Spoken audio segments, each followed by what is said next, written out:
Karma, the lost Christian doctrine. The mystery of death and resurrection. Every great religion speaks of it. Every soul yearns for it. The earth and all of its creatures speak of it in their constant dance with life and decay, pain and suffering, rebirth and reincarnation, as the circle of life constantly spins and spins, creating opportunities at breaking the karmic burden which plagues each human life. Have you ever wondered about karma and whether it exists or not? Karma is traditionally thought of as a distinctive feature of Hinduism as well as Buddhism, with the definition being an individual's mental and physical movements within time and space and the consequences of these actions. The reality of past lives and of reincarnation are an essential aspect of karma, with these actions and their subsequent consequences accumulating throughout the course of the constant return to this planet.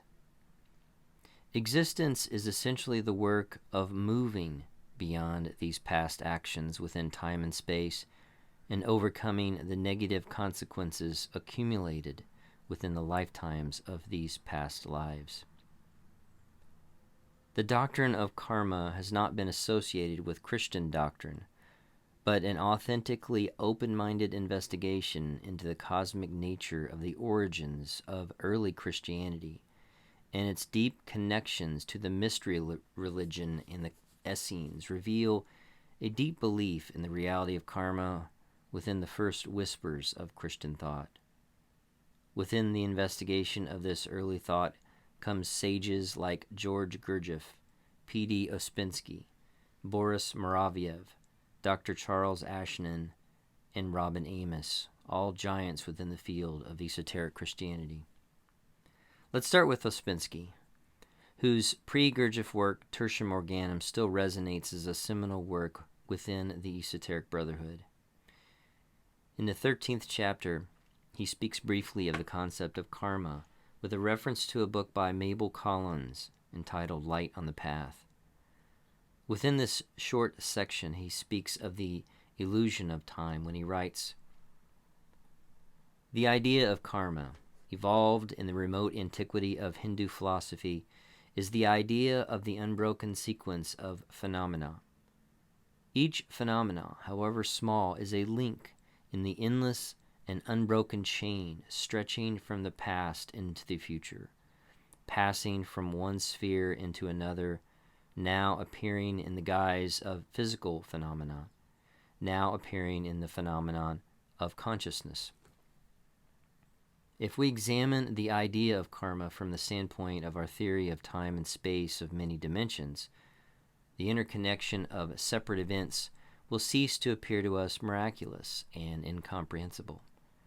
Since events, even the most distant from one another in time, are in contact with the fourth dimension, this means that in reality they take place simultaneously as cause and effect, and the walls dividing them are nothing more than an illusion which our weak mind is unable to overcome.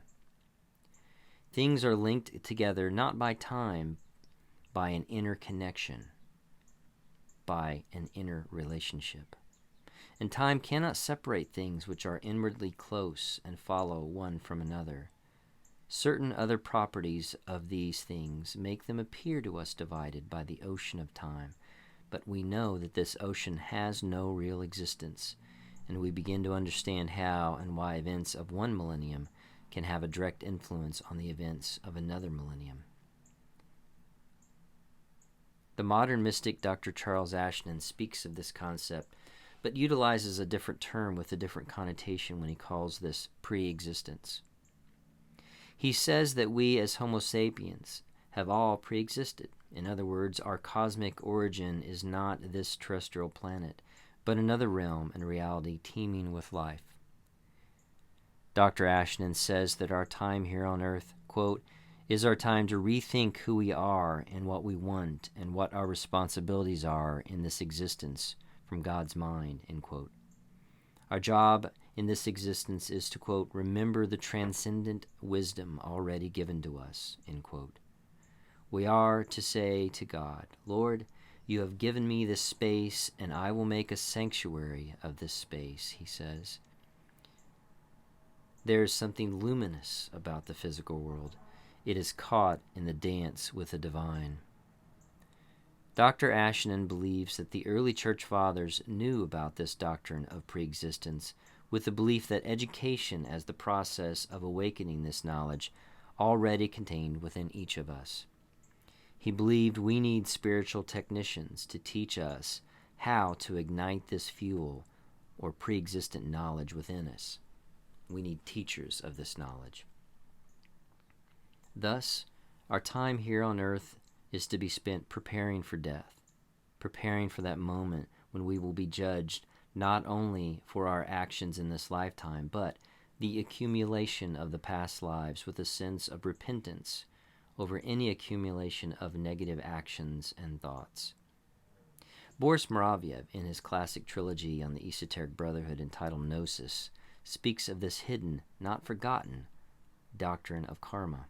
He writes in chapter 14 of Gnosis 1, quote, "The principle of karma, the nemesis of the Greeks, the archangel Uriel, of the Christian celestial hierarchy according to the tradition, one of the 7 spirits of God, who alone in the universe never changes. He supervises the restoration of broken equilibrium at every degree on the cosmic scale." Moraviev speaks of this burden of karma within our existence and the act of overcoming this accumulation of this burden when he speaks of repentance. Moraviev quotes from the Philokalia in St. Isaac the Syrian when he says, quote, "There is no unforgivable sin except sin without repentance," end quote. Moraviev writes this, "Repentance is above all an act of consciousness, resulting naturally in benevolent and effective compensation for the error that has been made. This is the theory. In practice, it is not so simple. It requires the minutest study of each case," end quote. In other words, an intense examination of our karmic burden and subsequent attention on this through the eros of repentance will clear the ledger of this karmic burden and allow us to pass through to the next stage of our cosmic existence on the ray of creation. The eros of repentance is therefore one of the most important attitudes within our inner life as we use this time on earth wisely as a time of intense examination of not only the actions and thoughts of this life, but of our past lives and our pre-existence.